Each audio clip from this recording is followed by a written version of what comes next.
For 411 nights, the same man walked the same cold hallway, pushing the same squeaky mop bucket past the same quiet cage. And for 411 nights, he heard the same soft cry coming from the back of that cage. Everyone else had stopped hearing it a long time ago. She was a blue British Shorthair, small and round-faced, the kind of cat people said looked like a living plush toy. But on her intake card, in black marker, someone had written 3 words that followed her everywhere she went inside that shelter: "Too broken to save." Nobody knew exactly who had written it. Some said it was the vet tech who examined her the day she was surrendered. Others said it was a volunteer who had tried to coax her out of the corner for a full hour and failed. The intake notes only said she had been dropped off in a cardboard box at the front door on a rainy Tuesday morning, with no collar, no microchip, and no explanation.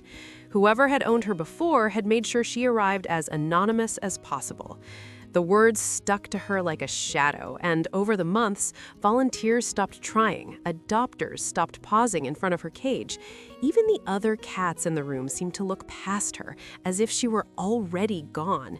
She never purred, she never played, she never walked to the front of her cage when families came through with their clipboards, asking which one was the friendliest, which one would be good with children. If a story this quiet is already pulling at your heart, go ahead and subscribe before you keep watching. Every week, we bring you one honest rescue story, the quiet ones that never make the news but change everything for the animals living them. Back in that shelter, she just sat in the far corner of her plush bed, staring at the back wall, like she was waiting for something only she could see. But Raymond, the 58-year-old night janitor, noticed something nobody else did. She cried only after midnight, and she always cried toward the wall, never toward the door.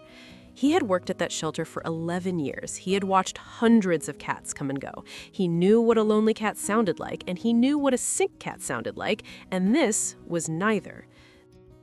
This was something else entirely.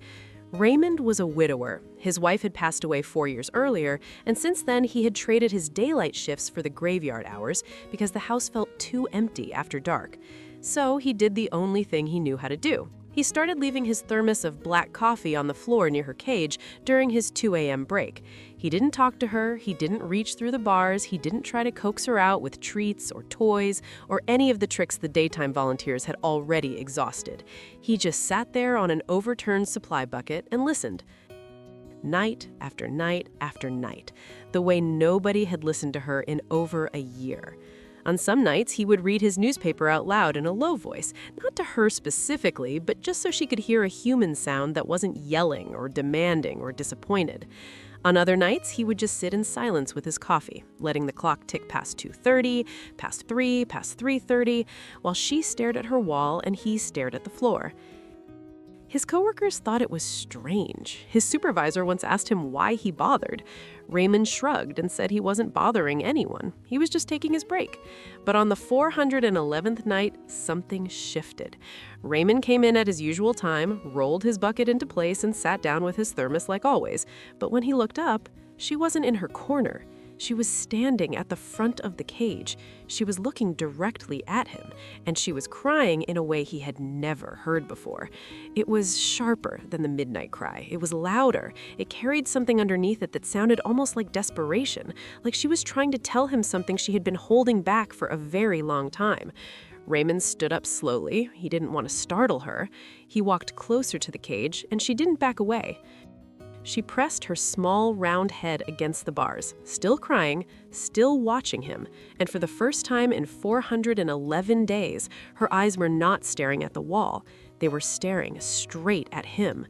That was when he noticed the corner of her bed. The plush fleece she had been sitting on every night had been dug into a shallow nest, the shape of it just barely visible from his angle. He crouched down. He lifted the edge of the fleece with one careful finger, holding his breath, half afraid of what he might find and half afraid of what he might not. And underneath it, tucked against the exact spot of the wall she had been facing for 411 days, were 5 tiny newborn kittens, still damp, still breathing, still hidden from a world their mother had learned very early in her life she could not trust. Raymond sat back on his heels and just stared. The blue British Shorthair, the one the shelter had labeled too broken to save, had not been broken at all. She had been guarding, she had been waiting, she had been keeping a secret the shelter never knew she was keeping, because somewhere in her past, somewhere before that cage, somebody had taught her that being seen with babies meant losing them.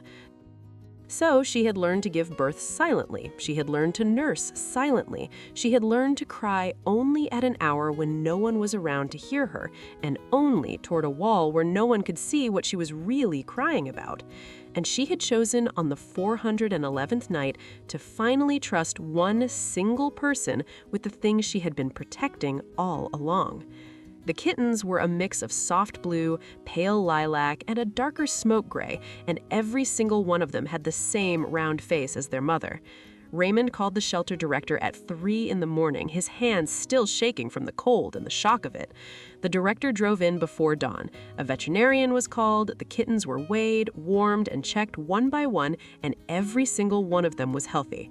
Within a week, Raymond filed the paperwork to adopt all 6 of them, the mama and every single baby, and he named her Hallway because that was where they had found each other, one quiet cry at a time.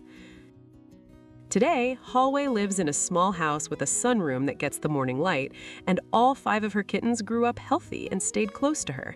She still doesn't meow for strangers who come to visit. She still doesn't run to the front door when the mailman rings the bell. For the first 3 weeks in her new home, she carried each kitten, one by one, behind the couch every time Raymond left the room, and only relaxed once she learned he would always come back. Slowly, she started following him from room to room, and eventually began sleeping at the foot of his bed every single night. But the moment Raymond walks through the door every evening after his shift, Hallway, the cat who never purred once in a shelter for over a year, purrs so loudly you can hear her from the kitchen. Raymond told a local reporter later that he almost didn't come into work on the 410th night. He had been exhausted. He had thought about calling in sick. He had thought maybe for the first time in 11 years that nobody really miss him if he just stayed home. But he didn't stay home. He showed up, he sat on his bucket, and he listened one more night. And because of that one quiet decision, 6 lives walked out of that shelter alive. So tell me honestly, before you scroll away from this story, if Raymond had skipped that one shift, if he had stopped listening on night 410, how many other quiet cries do you think are still waiting in the back corner of a cage somewhere tonight, with a secret nobody has bothered to hear?